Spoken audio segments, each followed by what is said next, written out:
پھر پڑھ صداقت کا، عدالت کا، شجاعت کا، لیا جائے گا تجھ سے کام دنیا کی امامت کا۔ السلام علیکم ورحمۃ اللہ وبرکاتہ۔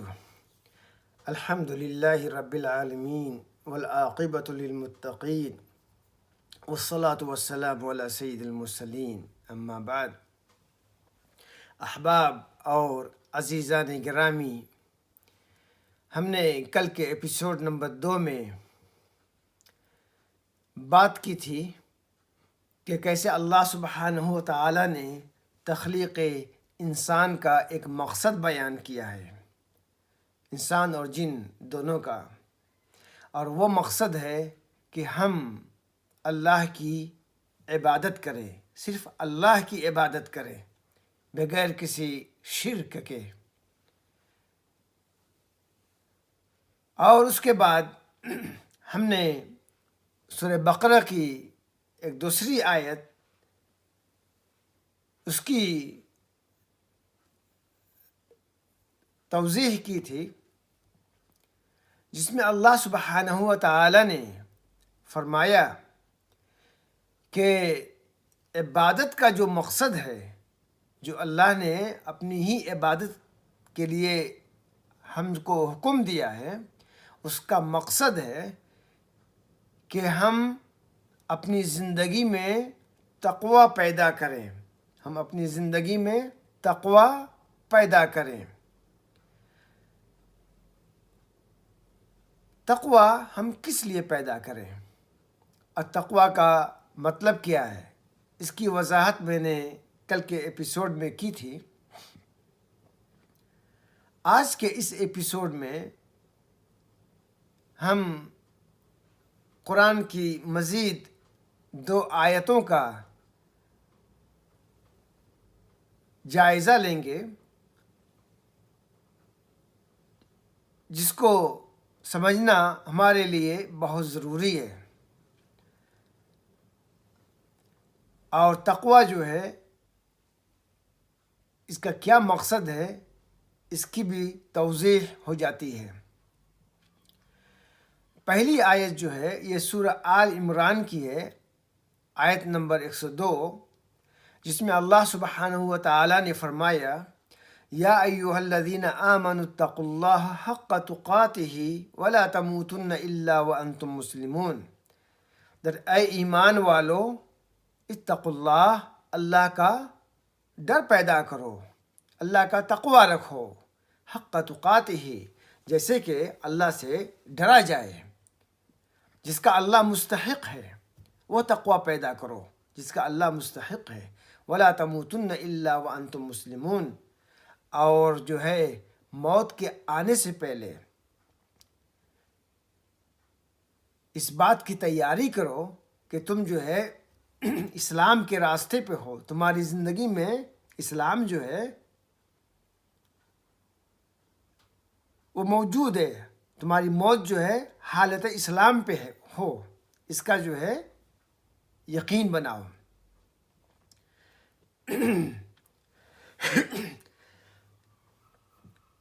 جب عبداللہ ابن مسعود رضی اللہ عنہ سے سوال کیا گیا کہ یہ اتقوا اللہ حق تقاتہ،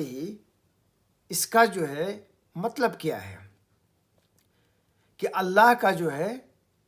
تقوی جو ہے اس طریقے سے جو ہے دل میں رکھا جائے جیسا کہ اللہ جو ہے مستحق ہے، جیسے اس کا حق ہے۔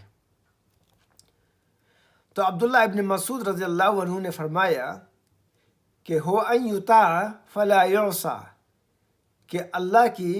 ایسی اطاعت کی جائے جس میں کوئی معصیت نہ ہو، ایسی اطاعت کی جائے جس اطاعت میں کوئی معصیت نہ ہو، کوئی نافرمانی نہ ہو۔ وَيُنْكَرْ فَلَا يُنْسَى وَيُذْكَرْ فَلَا يُنْسَى، and that اللہ کا ذکر دل میں ہمیشہ بسا رہے، کہ کبھی کوئی غفلت کا لمحہ نہ ہو، کوئی غفلت کا لمحہ نہ ہو. وَيُشْكَرْ فَلَا يُكْفَرْ. اور دیٹ اللہ کا اور یہ کہ اللہ کا ایسا شکر ادا کیا جائے، ہمہ وقت شکر ادا کیا جائے کہ اس میں کوئی نافرمانی نہ ہو، نافرمانی کا کوئی لمحہ نہ ہو. یہ جو ہے تفسیر عبداللہ ابن مسعود رضی اللہ عنہ کی ہے حق تقاتہ کے بارے میں، کہ جیسے اللہ کا حق ہے. لیکن سوال یہ تھا کہ کیا یہ ممکن ہے کہ جیسے اللہ کا حق ہے ہم ویسا تقوی جو ہے اپنے اندر پیدا کر سکتے ہیں؟ اسی لیے جب دوسری آیت سورہ التغابن کی نازل ہوئی جس میں اللہ سبحانہ و تعالیٰ نے فرمایا فَاتَّقُوا اللَّهَ مَا اسْتَطَعْتُمْ، کہ اللہ کا تقوی پیدا کرو مَا جتنا تم سے ہو سکے، تمہاری اپنی پوری کوشش کے مطابق جتنا ہو سکے اتنا تقوی پیدا کرو. تو بعض مفسرین جو ہے اس آیت کے نزول کے بعد انہوں نے کہا کہ یہ آیت جو ہے پہلی آیت کو منسوخ کر رہی ہے، اس نے منسوخ کر دیا ہے، جس میں اللہ نے کہا تھا کہ جیسا اس کا حق ہے وہ تقوی پیدا کرو. لیکن دوسری آیت نے کہا کہ نہیں، جو تم تقوی پیدا کر سکتے ہو وہ پیدا کرو. لیکن دوسرے مفسرین نے کہا کہ ایسا نہیں ہے، اس میں کوئی ناسخ اور منسوخ کا جو ہے کیس نہیں ہے. جو پہلی آیت ہے وہ اللہ کے نقطۂ نظر سے ہے، کیونکہ اللہ جو ہے وہ کامل ہے، اور اللہ جو ہے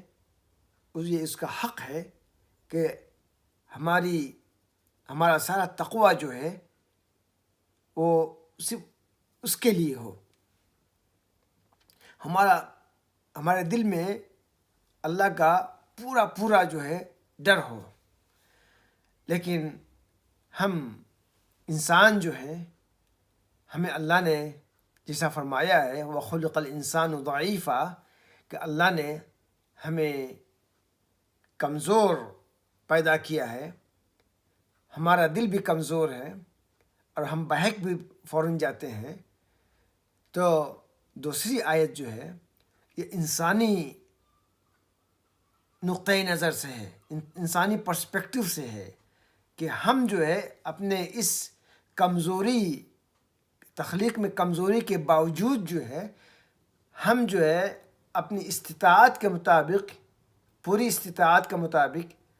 جو ہم تقوی اختیار کر سکتے ہیں وہ ہمیں کرنا چاہیے، اگرچہ کہ ہم وہ تقوی اختیار نہیں کر سکتے جو اللہ کا حق ہے. اس طریقے سے دونوں آیتوں میں توفیق جو ہے بنائی گئی. پھر اللہ سبحانہ و تعالیٰ نے پہلی آیت میں مزید فرمایا وَلَا تَمُوتُنَّ إِلَّا وَأَنْتُمْ مُسْلِمُونَ، کہ تم جو ہے ہرگز اپنی موت کے آنے سے پہلے جو ہے، اپنی موت کے آنے سے پہلے ہم اس بات کو جو یقینی بناؤ کہ تمہاری موت جو ہے حالت اسلام میں ہو. حالت اسلام میں ہو وہ کب ممکن ہے؟ وہ اسی وقت ممکن ہے جب ہماری زندگی جو ہے ہمہ وقت اسلام کے مطابق جو ہے جی جائے. ہم اپنی زندگی کو ایسے جئیں ہمہ وقت کہ اگر کسی بھی لمحہ ہماری موت آ جائے ہم حالت اسلام میں ہوں. اور حالت اسلام میں ہم کب ہو سکتے ہیں؟ جب ہمارے اندر تقوی ہو. اس لیے تقوی جو ہے وہ طاقت ہے جو ہمیں اس حالت اسلام پہ قائم رکھتی ہے، جو ہمیں صحیح مسلم بننے میں مدد کرتی ہے. ہمارا تقوی، اللہ کا ڈر، جس ڈر سے ہم اچھے کام کرتے ہیں اور کرتے جاتے ہیں، اور ہر اچھا کام جو ہے اپنی زندگی میں ہم اپناتے جاتے ہیں، اور جب برا کوئی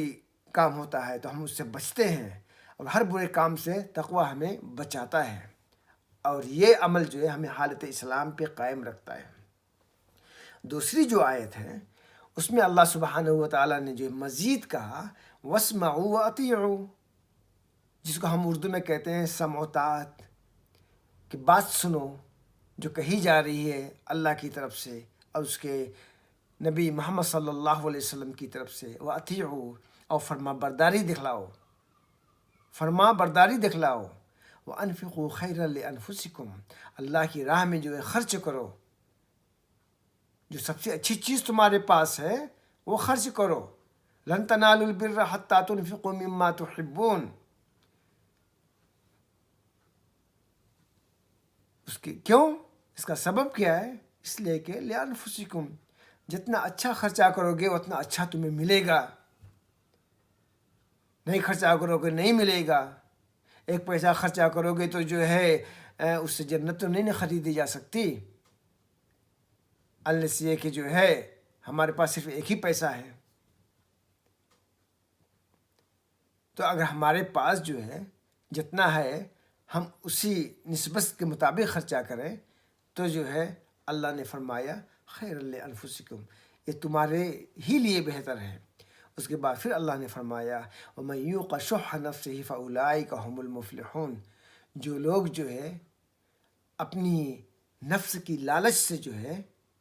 محفوظ ہو جاتے ہیں، جو لوگ جو ہے اپنے